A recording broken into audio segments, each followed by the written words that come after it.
everybody, it's good to see you all. Today, the 23rd of January 2026, marks 95 years since the death of Anna Pavlova. And I am here in the very place where she left this world for the next, the Hotel Des Indes in The Hague in the Netherlands.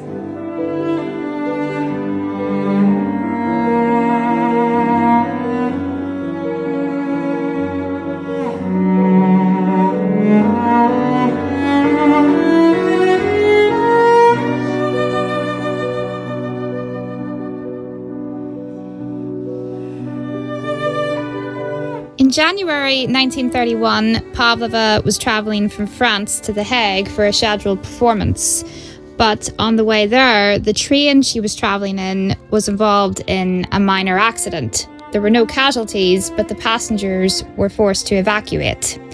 However, it was freezing cold and snowing, and during the evacuation, Pavlova caught a chill.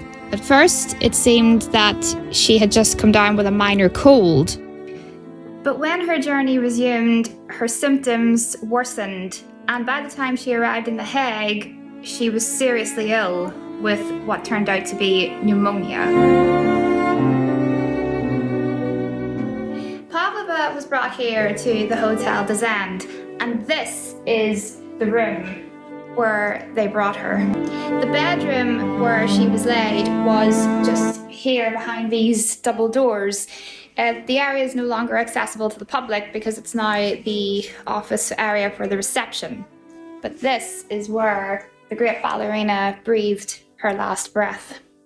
At the time, the room was a Japanese salon. Then it was changed into a cigar lounge.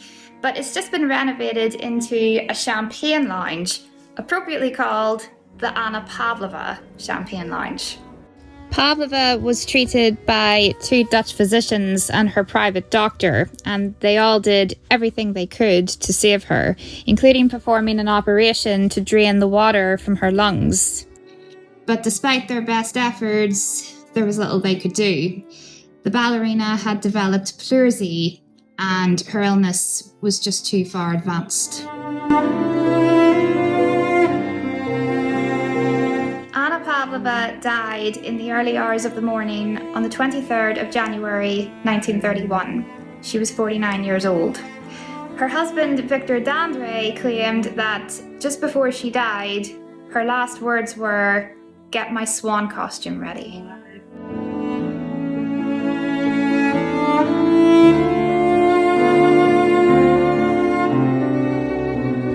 When news of Pavlova's death broke out, tributes came pouring in from all over the world, and huge crowds gathered outside the hotel to pay tribute to the great ballerina. Her body was brought to the mortuary of a local hospital, and then she was brought back to London, the city in the West she had made her home. Her coffin was laid in state at the Russian Orthodox Church on Buckingham Palace Road, where a memorial service was held. And to this day, her ashes are kept at Golders Green Crematorium in North London, her London home area.